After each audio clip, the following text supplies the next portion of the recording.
Don't look now, but there's a state primary election right around the corner, the 2018 state primary election scheduled for September 4th, the day after Labor Day. Here to answer all the questions about the primary, at least New Bedford's primary election, is Manuel DeBrito, the election commissioner in the city of New Bedford. Welcome. Thanks for having me, Jim. So when I first heard the election was on September 4th, the primary, I said, what would possess the Secretary of State to schedule an election the day after a holiday? Because this is a low turnout election anyway. I think most people get that. Most election folks get that. It's sad, but it's a low turnout election. And I think this kind of even lessens the chances of some people voting. But there are some reasons why he set the election that day.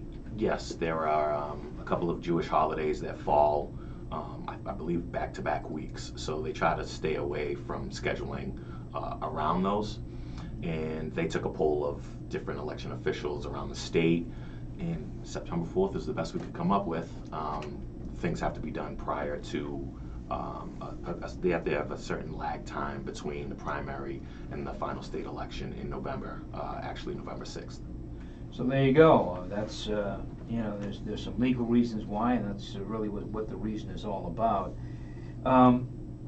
So there's some offices up for grabs here, mostly, of course, the Elizabeth Warren Senate seat is up for grabs in November. There are 3 Republicans running for the nomination to face her. Yes. So that's certainly one race that gets some publicity, but there are some lesser races too that bear some watching, including the Bristol County Commission. Yes. So you have John Saunders and Frank Durant.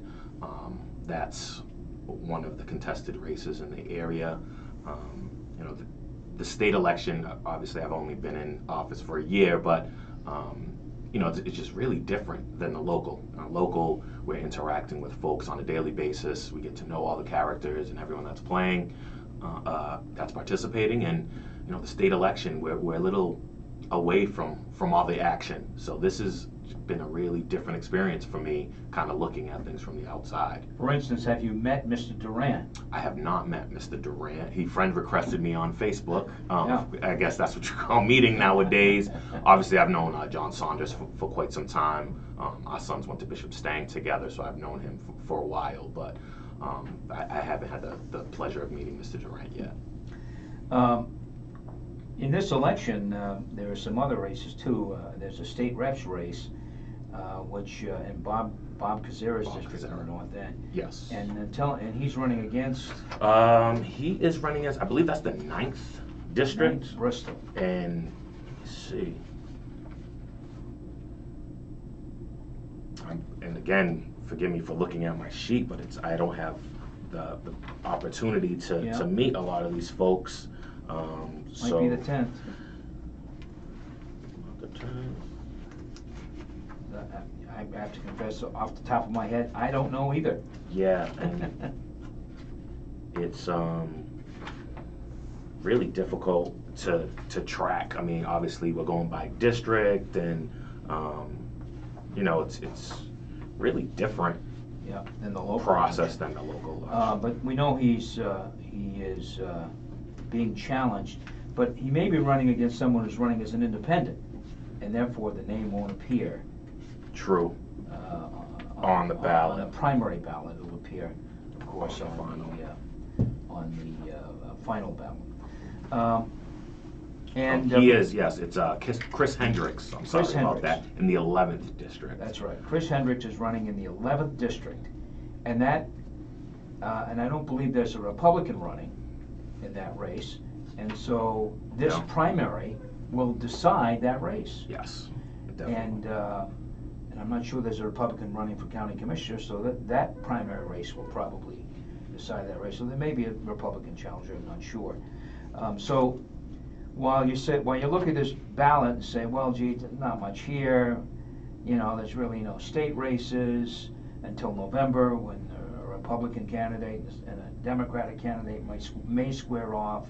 There is a race for Secretary of State. Yes, Zakem and Bill Galvin, and I'm not quite sure, but Bill Galvin's been in office for quite some time. A long time. Zakem is the challenger. He's young. He's trying to, galvanize kind of the community, and obviously Galvanize, he has a famous, I like that. Yeah, galvanize, and I mean he has a famous name. So there is some buzz there.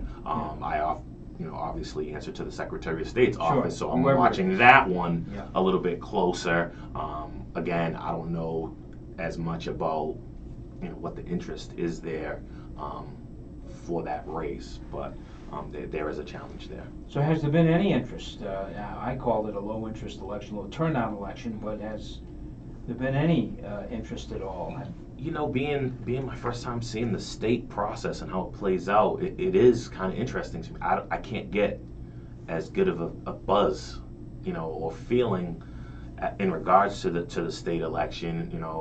I assume the people that are interested in every election possible. When there's local and you have a mayor's race and you have things like that, it kind of drives the people that show up. But every election is important. Every election, it is your right to get out and vote. So I mean, it is important in my eyes to get out and practice, your rights to vote. We complain about a lot of things, whether it's local or state or what have you. That's our responsibility to get out there and at least vote, so we have our voice. Any guesses on a turnout? Look back on prior. I've looked at a couple of state, and the last state election fell in line with the presidential, so that skews it all. So going back further than that, I really don't have the statistics on it. But again, I'll have to study it a little bit further. Sure. I know the local was about 9.5% for the preliminary. I don't know if the numbers will get that high, especially since there might not be as much local interest. Yeah. I mean, I'm always looking for a higher voter turnout, regardless of what the election is, who's running or not. So okay, so if you're a Democrat and you pick up a ballot, because now you have to declare. Yes. When you go to vote, you have to declare, and so if you are a Democrat, you pick up a Democratic ballot, and depending on where you live, there may only be one race on that ballot, the county commissioner's race. Very true. There might be, take that back, there will be two races, Secretary of State, county commissioners. Yes. Republicans, if you pick up a ballot on the primary day, you will find a race for U.S. Senate, picking a candidate to challenge Elizabeth Warren, and that may be about it. Yeah. What I think is going to be interesting in this election is the number of people that are actually changing their party affiliation. We've seen a huge influx. A lot of people going to unenrolled, and it's always funny to me, people will make a change and then forget that they've made a change. Yeah. So bear with us. Also, when you go to the registry and you check a box and, hey, today I feel like I want to be unenrolled, and you forget, and it happens. We have to give you the ballot that you're registered under. Yeah. So bear with us. If there's a little confusion there, the poll workers will call the office, and we'll try to clear up the best we know how. So it is kind of interesting to see the trends in that, with people changing from one to the other. You say there's been an influx, a huge number? As far as I can tell from my experience being there, I've seen, and it's across all parties. It's, Democrat to Republican, Republican to Democrat, Democrat and Republican to unenrolled. I think people now are looking more to have more options and to be able to, they don't want to be tied to just one party or the other. And that's, I think that more people than usual are going towards that unenrolled party affiliation. This is Townsquare Sunday. I'm Jim Phillips. My guest is Manuel DeBrito, the election commissioner in the city of New Bedford. How come we don't see any more challengers, Manny? I mean, I don't expect you to be a political scientist professor with this, but save, for the gentleman Hendricks running against Bob Kazera in the North End, all our delegation, longtime incumbents, no challengers, year after year. I see that just being in the office, I see the challenges of, being that public figure. I mean, I'm no politician, but yet I'm a public figure, and I know with, with social media and Facebook and all these things, everyone's a, political activist or political expert, and yet, you're exposing yourself and your family to a lot of criticism and a lot of people, watching your every move. So I could see where people would be scared off by that, and know that with low turnout, the incumbents definitely have a leg up. So, it's really important for people to take that leap of faith. And if you don't like something and you feel like, you can make a difference, step up to the plate. But I know that there are challenges there. Yeah. I mean, listen, I'm sure many people feel, well, these guys doing an okay job, I'm, fine. But it seems like we always had a raft of challengers. Some perennial challengers, but sometimes some new faces emerge. It doesn't feel like new faces are emerging, at least for these state elections. Yeah. City council, for city elections, there's a few more faces every year. But we'd still like to see more, even in the local. Sure. But again, like, I laugh about it because people will tease me and say, "Oh, you're going to be the next mayor," and I laugh. "Oh, we got the morning mayor in the family already." And then I think, what I want to put my family through is, and I see the challenges, and I see, you're getting everything you do. People are going to be, for or against, and the voices usually are louder for the against, regardless. So I'm looking at it in a much different light, being in the position that Sure. I'm in.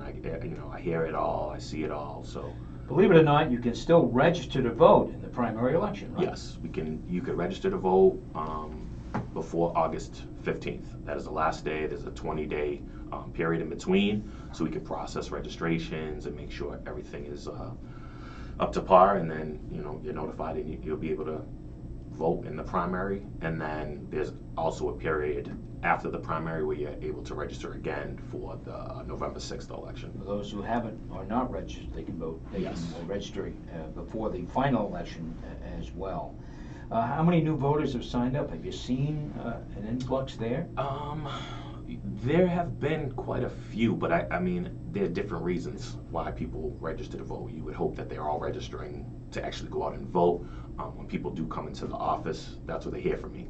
That you've registered, now it's time to go and vote. People want whatever documentation. They figure it's easier for a proof of residence. I just registered to vote. This is where my address is to prove your address. So I've seen a lot of people that were displaced from Puerto Rico that have moved to the city. They've registered to vote.